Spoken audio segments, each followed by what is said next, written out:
Jennifer. Zoom sur tous les hommes de sa vie, de son premier amour à aujourd'hui.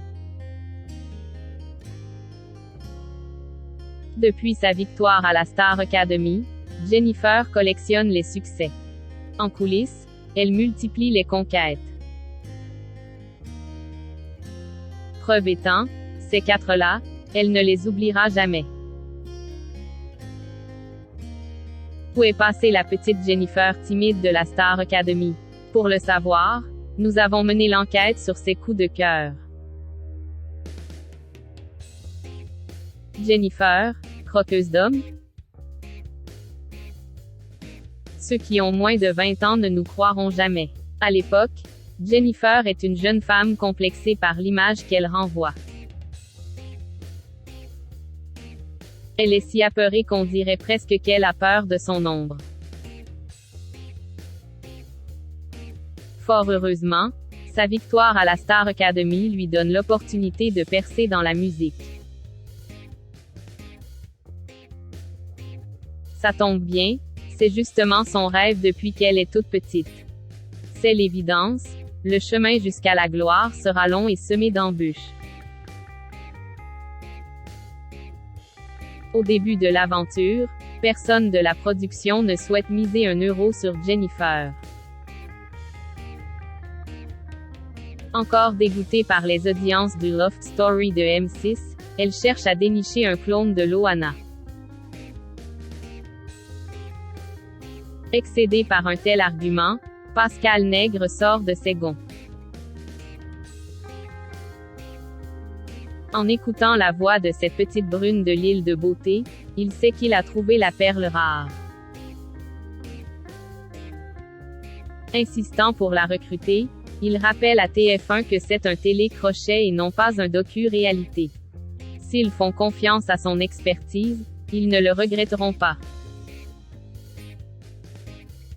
Maxime Nucci. Juste après son sacre dans le programme de Nikos Aliagas, Jennifer est sur un petit nuage. Pendant ses longues semaines au château, elle a eu raison de s'accrocher et de croire en bonne étoile. Certes, son camarade Jean-Pascal se met souvent le chaos dans les couloirs. Qu'à cela ne tienne, maintenant qu'elle a le chèque en poche, elle va pouvoir enregistrer son premier album. Invitée pour en faire la promotion sur Énergie 12, elle ignore encore que le père de son premier enfant s'y trouve.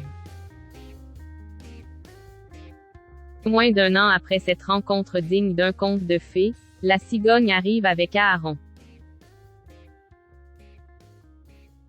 Un peu jeune pour devenir maman, Jennifer défraie régulièrement la chronique. Pendant plus de 5 ans, ces deux mélomanes vont s'aimer, jusqu'à ce qu'un autre homme vienne y mettre son grain de sel. Pascal Obispo. En proposant à Jennifer de rejoindre la troupe des Enfoirés, le chef d'orchestre Jean-Jacques Goldman ignorait que Pascal Obispo allait lui mettre le grappin dessus. Considéré comme une légende dans la profession, il craque immédiatement pour le minois de Jennifer.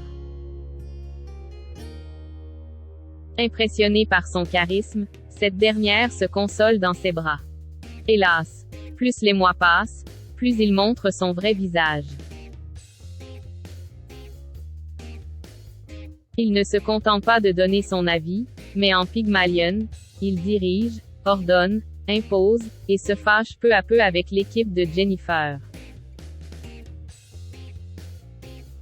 Les disputes sont aussi nombreuses qu'animées, au point que la troupe qui, elle, accompagne en tournée lui fixe un ultimatum. C'est lui ou eux.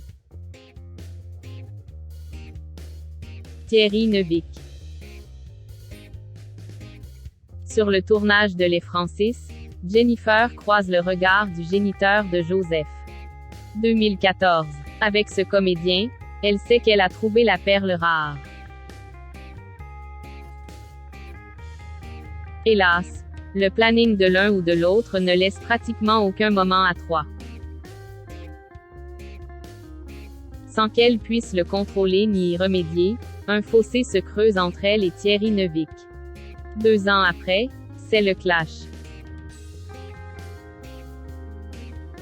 Jennifer craque pour Ambroise Faichi. Lorsqu'Ambroise Faichi apparaît, Jennifer a une révélation. Encore traumatisé par ses ruptures, il arrive à l'apaiser en lui proposant de bons petits plats typiques.